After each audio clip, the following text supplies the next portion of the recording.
How would you advise someone who's running that $1 million business? Can they self-audit themselves? Do you need to have a larger company that can come in and look at all this stuff and tell you what's there? Is there software or AI that can help you do that audit? Like, what about the little guys? So we talked about my background in religion and philosophy. I went to school for it. So I'm a very deep thinker. I'm a very big feeler. What that means is being able to take a look at my life and my choices from an outside perspective and really weigh in what my actions do and how it changes my life. If you take that same approach to a company, look at it as an overall organism, as opposed to every single tactic strategy myopically, you're going to get the answers. Not everyone can do it. Not everyone likes doing it. So third parties make it so much more efficient. They'll ask the questions that you don't quite know to ask yourself about your business to uncover the strategies that you need to be deploying. Would this be the SMMA for the small businesses? I don't think I know what SMMA actually is, but I think of it as like, oh, we run your Facebook ads for you type of deal. I've always thought those were kind of scammy. Are those scammy? Is that what you're talking about? Or there are different agencies that do different things.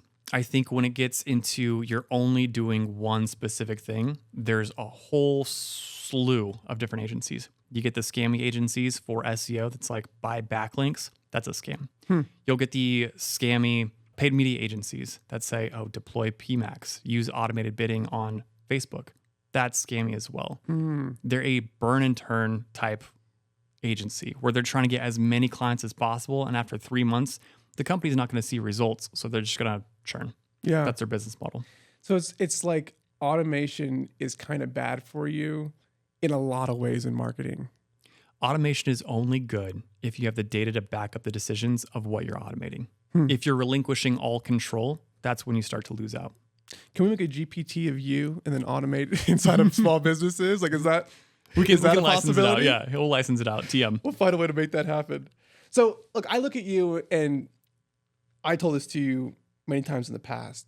You're someone who could literally add value to any company that you put your time and effort into. Like, marketing is so powerful. I think Gary Vee is the one who said that the top salesman always wins, but the next 10 best sales guys will get beat by a decent marketer at that.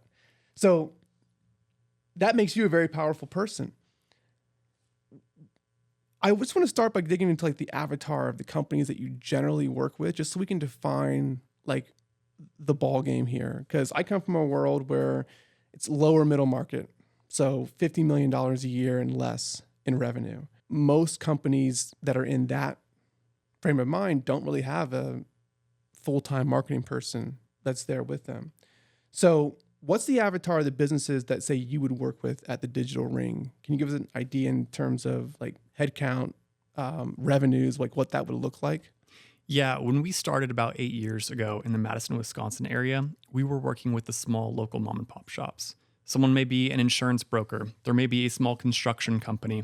And we took them on as clients. We built them websites. We did a little bit of SEO to help them with their local rankings. And a lot of those companies have grown with us. So over 8 years, they're still with us and they've grown tremendously. As we've matured as an agency, we're looking at more of the mid-sized businesses. So 50 million to 500 million is our ideal client profile. Those businesses typically are about 3% of their overall revenue going towards marketing. They have a small marketing team that's really stretched thin. They know what they need to be doing, but they don't have the resources to do it.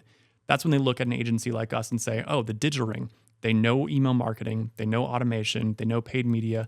Let's have them come in and really help us transform our marketing initiatives. It's such a value add to have like experts come in certain things in the business. Like I've noticed in mine that in almost every aspect except for advertising and marketing, it's better if I do it first and know how to do it and then train someone on the team to go and do that. Logistics, operations, all of that.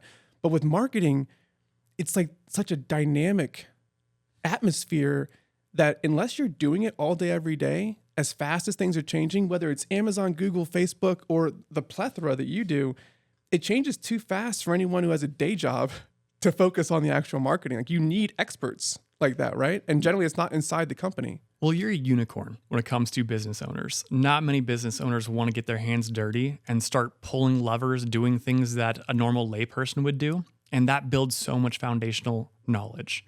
And again, going back to the idea of cross-pollination, that foundational knowledge of knowing which questions to ask, knowing which levers to pull can be applied to any part of that business, whether it's operations or accounting.